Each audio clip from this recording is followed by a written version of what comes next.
है ना आदमी के जगह ना जो रियाज जो पढ़े लिखे युवा मीडिया देखते हैं और सोचते हैं कि काला रंग आ गया और डर के मारे कांपने लगते हैं और गिर भी जाता है कहीं ना कहीं। किसको दारू मंत्री बोल रहे हैं? अरे जगन्नाथ मां तो शिक्षा मंत्री और दारू मंत्री भी है, खुले चैनल। मेरा में कांच में कमी है, कांच में। जब अनपढ़ विधायक मंत्री जब खड़ा हो सकता है विधायक में, तो हम शिक्षित बेरोजगार युवा क्यों नहीं खड़ा? ये महाबहाली है, वैकेंसी नहीं, महाबहाली। 1 महीना में कटनी छटनी है। युवाओं को हम संदेश देना चाहते हैं कि युवा लोग आप लोग जाग जाइए, क्योंकि रांची में रहते हैं तो आप लोग खूब सपोर्ट करते हैं और सोशल साइड में डालते हैं तो आप लोग खुद सपोर्ट करते हैं। एग्जाम लीजिएगा तब ना पढ़ेंगे जी सही से और ये कीजिए करेंगे। आप एग्जाम ही नहीं ले रहे हैं और बोल रहे हैं पढ़ो पढ़ो पढ़ो। डेलीगेट्स में तो गए थे, 5 विधायक मंत्री मेरे सामने आए थे, और अभी भी अगर वो डेट दे देगा सचिवालय को तो हम अभी भी विधायक की छोड़ देंगे, इस्तीफा ले लेंगे, हम तैयारी करेंगे। जोहार, मैं हूँ देव महतो। आप लोग को झारखंड के रिगार्डिंग लगातार वीडियो देता हूँ। आज रामगढ़ उपचुनाव काफी सरगर्मी में है। रामगढ़ उपचुनाव में पहली बार ऐसा हो रहा है पूरे झारखंड में कि इतने 18 उम्मीदवार खड़ा हुए हैं।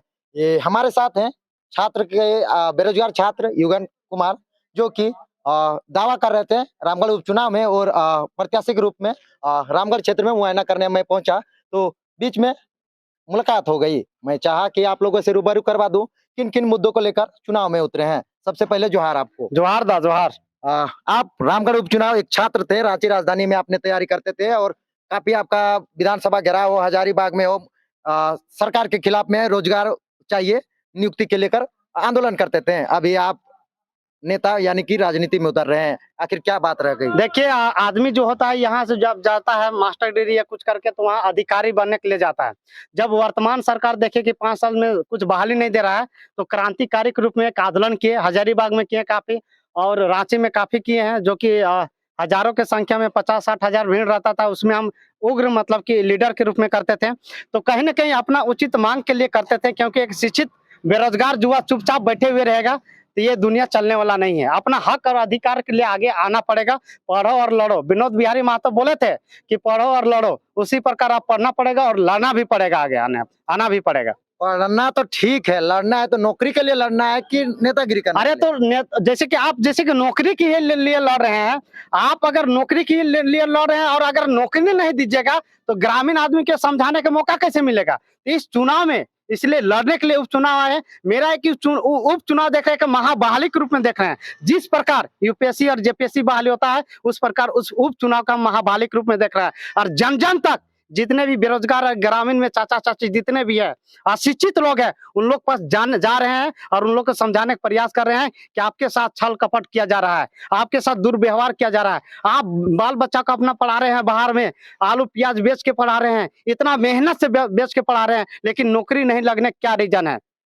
नौकरी नहीं लगने के क्या रीजन है? कहीं ना कहीं विधायक और मंत्री करप्शन कर रहे हैं, कहीं ना कहीं छात्रों के साथ करप्शन कर रहे हैं। अरे अपने तो अनपढ़ पढ़े लिखे हुए रहते हैं और पढ़े लिखों को बकरी रामगढ़ या कहीं अन्य जगह टिप्पणकारी लेके पलायन करना पड़ता है काम लेकर। तो ये चीज सुधार करना है और जन जन तक लोगों तक पहुंचाना है कि ये चीज वर्तमान सरकार हो रही है, इसको बचाना है और करप्शन से दूर भगाना है बेरोजगार छात्रों के माध्यम से। आप लोग देख रहे थे नॉमिनेशन के कुछ दिग्गज नेता पहुंच रहे थे नॉमिनेशन के समर्थन देने के लिए, यहाँ के जो उम्मीदवार हैं उनको समर्थन देने के लिए। आप लोगों ने तो उनका विरोध भी कर दिया। बिल्कुल, जिसको संविधान का पावर होता है किसी से डरेगा नहीं, किसी से डरेगा नहीं। तलवार से भी धार कलम होता है। मेरा पास अगर कलम है, जो तलवार चलाता है उससे भी ज्यादा मेरा पास कलम है। अगर संविधान का मेरे पास नॉलेज है तो किसी को हम सकने नहीं देंगे, कुछ भी हो जाए। आज जो पूरा दुनिया झुका हुआ है कलम के माध्यम से झुका हुआ है, ना कि तलवार के धार से। तो कोई भी दिग्गज हो, कोई भी हो, तो शुरुआत में गरीबी रहता है, तब कहीं जाके अमीरी बनता है। किसी का भगवान जब पैदा करता है तो किसी का अमीरी देख के पैदा नहीं करता है, वो एक नंगा ही आता है, लेकिन वो अमीरी बन जाता है अपना बल और मेहनत के वजह से। तो उसी प्रकार जब आप उस बड़ा आदमी बन जाते हैं तो गरीब लोगों की सेवा करना सीखिए।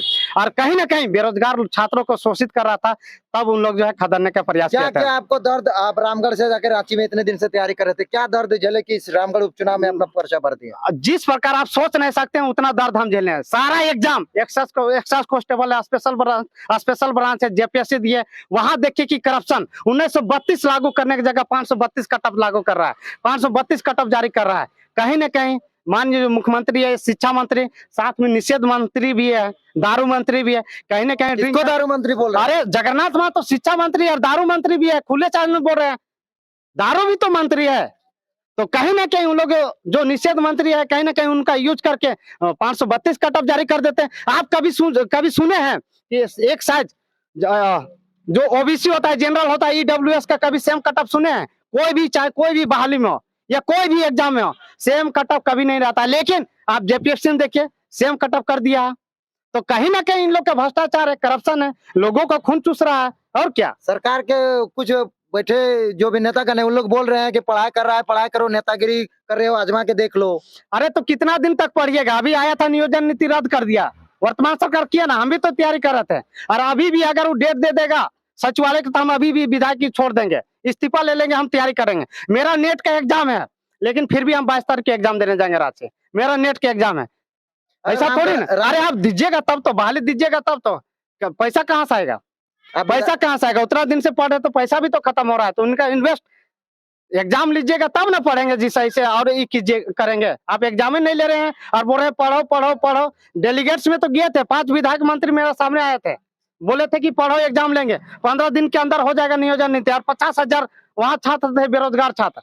आज ही उन लोग का जो सच जो वादा था, कहीं ना कहीं उन लोग झूठ बोलते हैं और छात्रों को मूर्ख बना रहे हैं। तो रामगढ़ आप उपचुनाव में क्या क्या उम्मीद लेकर लोगों को लोगों को उम्मीद देखिए, 1 साल का ये कार्यकाल है, 1 साल के बाद ये फिर से चुनाव 2024 में आएंगे और कहीं ना कहीं 2024 में तहस नहस होने वाला है। ये तो आप भी जान रहे हैं, हम भी जान रहे हैं और सभी बेरोजगार युवा भी जान रहे हैं और आम जनता वो भी जान रहे हैं। तो कहीं ना कहीं इस 1 साल के लिए वही मतलब भ्रमण करने आए हैं, गांव-गांव घूमने का एक मौका है चुनाव के माध्यम से। वैसे तो घूम नहीं सकते हैं, लेकिन चुनाव के माध्यम से, इस बहाली के माध्यम जन-जन तक पहुंचा सकते हैं लोगों तक कि आपको करप्शन किया जा रहा है, भ्रष्टाचार किया जा रहा है, उसको मुक्त कैसे करना है। आप किनके खिलाफ लड़ रहे हैं? यहाँ तो कोयला का और ये पूरा अरे सबके खिलाफ, जो भ्रष्टाचार करेगा, जो गलत करेगा, उसके खिलाफ हम एकदम हरदम खड़ा है और अकेले लड़ने के लिए तैयार है हम। मेरा पास कलम है, मेरा अधिकार में संविधान है, मेरा पास संविधान है, संविधान हम पढ़ के और सबसे हम लड़ाई करेंगे। ये हैं योगेश भारती, जो कि यहाँ के ऐसे छात्र हैं जो कि यहाँ से गांव से गरीब से अलवा प्याज जो बोलते हैं, वो किसान घर से बेचकर रांची राजधानी में तैयारी करने वाले छात्र। और आपने काफी ज्यादा सोशल मीडिया में काफी गर्म अंदाज से बोलते हैं। अरे जोरी है ना, आदमी के जगाना जोरी। आज जो पढ़े लिखे युवा मीडिया देखते हैं और सोचते हैं कि काला राग आ गया और डर के मारे कांपने लगते हैं और गिर भी जाता है 1-2 आदमी। पढ़ लिख के अगर आप बीटेक कर एमटेक कर लिया और 10 लड़का को आप नहीं समझा रहे हैं तो आपका डिग्री के कोई माने नहीं है। तो आपको कैसे? अरे हाँ, देखिए आप मेरा सोशल साइट में देखिए कि कितना आदमी जागरूक कर रहे हैं हमसे। अगर सोशल साइट में नहीं रहते और जागरूक नहीं होता, 21 तारीख के विधानसभा घेरने का प्रयास किए थे, क्या वहाँ हजारों छात्र, 50,000 छात्र, मतलब कि कोई पार्टी? अरे वो पार्टी, कोई पार्टी उठी नहीं। जितने भी बेरोजगार छात्र है, 10 रुपया 5 रुपया ऐसे करके हमको दिए हैं और उसी के चुनाव के यूज करते हैं और उसी में खड़ा हुए हैं। अगर जीते हैं तो की करबे रामगढ़ में? अरे रामगढ़ में क्या क्या करबी? तू जान रहा है वर्तमान सरकार के मतलब नियोजन नीति खते ना आधारित आवाज उठाना बुलंद, जे करप्शन लोग जो है तो नौकरी के दूर भगाना, और क्या करबी? तो जीते जीते आरबी की युवाओं को संदेश दे। युवाओं को हम संदेश देना चाहते हैं कि युवा लोग, आप लोग जाग जाइए, क्योंकि रांची में रहते हैं तो आप लोग खूब सपोर्ट करते हैं और सोशल साइट में डालते हैं तो आप लोग खूब सपोर्ट करते हैं।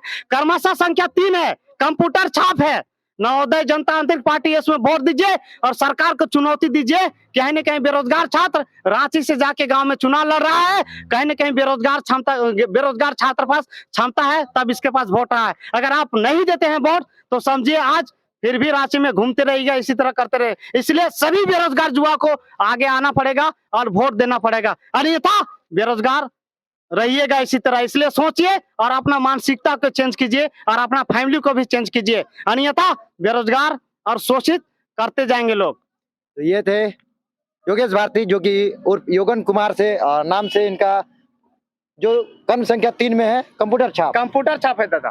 तो बेरोजगार छात्र को लेकर जो ये एक मुहिम लगाई थी कि अगर हम लोग को रोजगार ने वैकेंसी नहीं निकाल जा रही है तो ये एक वैकेंसी है आपके लिए ना? ये महाबहाली है, वैकेंसी नहीं, महाबहाली। 1 महीना में कटनी छटनी ए टू जेड। एगो साला एक्साइज कांस्टेबल स्पेशल बना चाहलो, 5 साल से लिए ना पा रहा। सचिवालय 2015 का बहाली, आज से 2022 आ गलो, आज तक से लिए ना पा रहा। अरे 1 महीना में सारा ये चीज क्लियर। ये भी देखते हैं एग्जाम, ये भी है हमारे लिए एग्जाम हो, ये बिना तैयारी के एग्जाम हो, सब एग्जाम में बैठबो, एकरो में बैठबो। मेरा में काच में कमी है, काच में। जब अनपढ़ विधायक मंत्री जब खड़ा हो सकता है विधायक में, तो हम शिक्षित बेरोजगार युवा क्यों नहीं खड़ा हो सकते हैं? तो ये थे युगन कुमार, जो कि क्रम संख्या 3 में अपना दावेदारी कर रहे हैं कि रामगढ़ विधायक अगर इस बार हम बन जाते हैं तो पूरे अपनी रामगढ़ की जनता हो, चाहे विधानसभा में हमारे हक अधिकार, झारखंडियों की पहचान हो, चाहे रोजगार की बात हो, उसका आवाज उठाएंगे। बने रहिए हमारे साथ, रामगढ़ उपचुनाव को लेकर लगातार वीडियो देंगे। जय झारखंड, जोहार झारखंड। जोहार झारखंड।